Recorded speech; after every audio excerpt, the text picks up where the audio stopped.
എന്തിനാണ് ഉണ്ണികൃഷ്ണൻ പോറ്റി സോണിയാഗാന്ധിനെ കാണുന്നത്? സോണിയാഗാന്ധിന്റെ കോൺസ്റ്റിറ്റ്യുവൻസിന്റെ ഒരു വോട്ടറാണോ?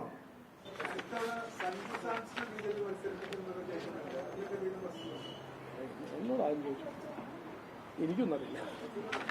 എന്തും പറഞ്ഞ് ഏത് വാഗ്ദാനം കൊടുത്തിട്ട് മാൻഡേറ്റ് എടുക്കുന്നു, ജനങ്ങളുടെ വോട്ട് നേടുന്നു, എന്നിട്ട് അത് കഴിഞ്ഞിട്ട് ജനങ്ങൾക്ക് കിട്ടുന്നത് അഴിമതിയും വികസന ഇല്ലായ്മയും അപ്പീസ്മെന്റ് രാഷ്ട്രീയവും. ഈ ഇലക്ഷനിൽ തെലങ്കാന പോലെ കർണാടക പോലെ ജനങ്ങളെ വിഡ്ഢിയാക്കി നുണേന്റെ കൊട്ടാരം ഉണ്ടാക്കി നിങ്ങൾ ജയിക്കാൻ നോക്കരുത്. ഓരോരോ കാര്യങ്ങൾ വികസനത്തിനെ കുറിച്ചും VBG രാമനെ കുറിച്ചും നിങ്ങളുടെ ട്രാക്ക് റെക്കോർഡിനെ കുറിച്ചും ഞങ്ങളുടെ ട്രാക്ക് റെക്കോർഡിനെ കുറിച്ചും ഞങ്ങൾ ചർച്ച ചെയ്യാൻ തയ്യാറാണ്. ഡിബേറ്റ് ചെയ്യാൻ ധൈര്യം ഉണ്ടെങ്കിൽ ഡിബേറ്റ് ചെയ്യണം. ഞാൻ ബഹുമാനപ്പെട്ട മുഖ്യമന്ത്രിയോട് പറഞ്ഞ ഒരു കാര്യം ഞാൻ കോൺഗ്രസുകാരോടും പറയുന്നു. ആ പണ്ടത്തെ രാഷ്ട്രീയം അതിന്റെ കാലങ്ങളെല്ലാം നീ കഴിഞ്ഞു. നിങ്ങൾക്ക് എന്തെങ്കിലും പറയാനുണ്ടെങ്കിൽ ഈ നുണ പറഞ്ഞ് ഷൂട്ട് ആൻഡ് സ്കൂട്ട് രാഷ്ട്രീയത്തിന് ഞങ്ങൾ സമ്മതിക്കില്ല. വന്ന് ഡിസ്കസ് ചെയ്യുക, ഡിബേറ്റ് ചെയ്യുക, ജനങ്ങളുടെ മുമ്പിൽ അവതരിപ്പിക്കുക. എന്താണ് നിങ്ങളുടെ ഒരു കാഴ്ചപ്പാട്? നിങ്ങൾ എന്ത് ചെയ്തു? ജനങ്ങൾ അവസരം തന്നപ്പോൾ നിങ്ങൾ എന്ത് ചെയ്തു? ഇനി ഒരു പുതിയ അവസരം ചോദിക്കുമ്പോൾ എന്ത് ചെയ്യാൻ പോകുന്നു? നിങ്ങളൊരു മുമ്പോട്ട് വെച്ച് കാഴ്ചപ്പാട് മുമ്പോട്ട് വെക്കൂ. ഞങ്ങളും കാഴ്ചപ്പാട് മുമ്പോട്ട് വെക്കാം. ഞങ്ങളെ കുറിച്ച് നുണ പറഞ്ഞ് ജനങ്ങളെ വിഡ്ഢിയാക്കാൻ ഈ എലക്ഷൻ വിഡ്ഢിയാക്കുന്ന ഒരു എലക്ഷൻ ആക്കി മാറ്റാൻ ഞങ്ങൾ സമ്മതിക്കില്ല എന്ന് ഞാൻ കൃത്യമായി പറയാൻ ആഗ്രഹിക്കുന്നു. എന്തിനാണ് ഉണ്ണികൃഷ്ണൻ പോറ്റി സോണിയാഗാന്ധിനെ കാണുന്നത്? അല്ല, സോണിയാഗാന്ധിന്റെ കോൺസ്റ്റിറ്റ്യുവൻസിന്റെ ഒരു വോട്ടറാണോ? ഒരു ഫണ്ട് കളക്ടറാണ്. അതുകൊണ്ടല്ലേ പിന്നെ ആന്റണിയും ബെന്നി ബെനാനും അവരെ അടൂർ പ്രകാശ് കൊണ്ടുപോകുന്നു.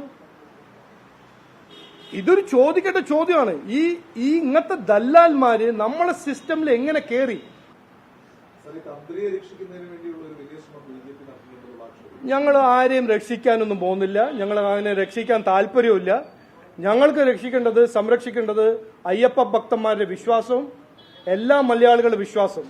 അത് 2018 മുതൽ ഇന്ന് ചെയ്യുന്ന കാര്യമാണ്. കെ സുരേന്ദ്രനായ പാർട്ടിയുടെ അധ്യക്ഷനായപ്പോൾ ചെയ്തു. അത് ഞങ്ങൾ കണ്ടിന്യൂ ചെയ്യുന്നു. ഞങ്ങൾ ആരെയും സംരക്ഷിക്കില്ല. തെറ്റ് ചെയ്തവര് ജയിലിൽ പോണം. പക്ഷെ ഞങ്ങൾ പറയുന്നത് എന്താ? തന്ത്രിനെ ജയിലിൽ അയക്കുമ്പോൾ മന്ത്രി എന്തുകൊണ്ട് വീട്ടിൽ കുത്തിയിരിക്കുന്നു?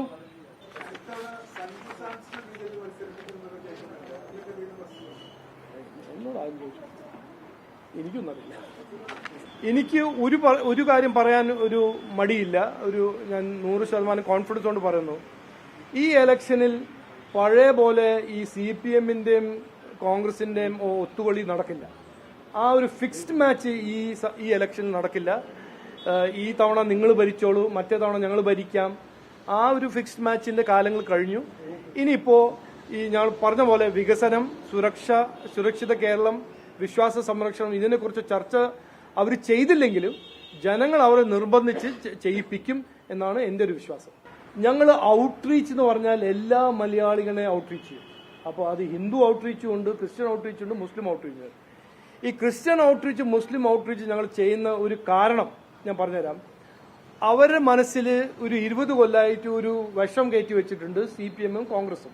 നന്നായി ഒരു പ്ലാൻഡ് എഫേർട്ടായിട്ട് ഇവരൊരു അൺടച്ചബിൾ പാർട്ടിയാണ്, ഇവരൊരു വർഗീയവാദി പാർട്ടിയാണെന്ന് ആ വിഷം കയറ്റി വെച്ചിട്ടുണ്ട്. അതിനു വേണ്ടി അത് മാറ്റാനും അതിന്റെ യാഥാർത്ഥ്യം എന്താണെന്ന് പറഞ്ഞു മനസ്സിലാക്കാൻ ഞങ്ങളൊരു എഫേർട്ട് അത് മുസ്ലിംസിനും വേണ്ടി ക്രിസ്ത്യൻസിനും വേണ്ടി ഞങ്ങൾ ചെയ്തിട്ടുണ്ട്. അതാണ് ഞങ്ങൾ ചെയ്യുന്നത്. അതാണ് ഞങ്ങളുടെ ഒരു ആഗ്രഹം. ഈ ഇലക്ഷൻ ഒരു വികസന മത്സരമായിട്ട് കോൺഗ്രസും CPM മത്സരിക്കട്ടെ. നുണ പറഞ്ഞിട്ടും ജനങ്ങളെ വിഡ്ഢിയാക്കിയിട്ടും ജനങ്ങളെ പൊട്ടന്മാരായിട്ട് കണ്ടിട്ട് സാമാന്യ ബുദ്ധി ചാലഞ്ച് ചെയ്തിട്ട് മത്സരിക്കേണ്ടെന്നാണ് എന്റെ ഒരു അഭ്യർത്ഥന.